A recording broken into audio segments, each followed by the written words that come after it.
Yes, kwa majina naitwa Alex Omenda, nikiwa naibu wa chief kata ndogo ya Mbihi.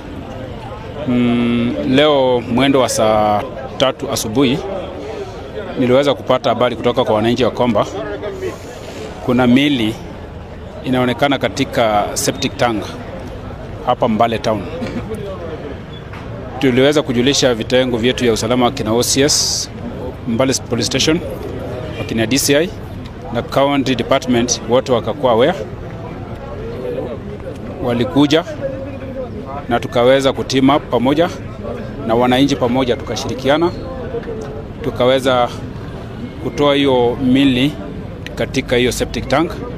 Ni mwili ya mwanaume mwenye kadri ya miaka 43 na mwanamke.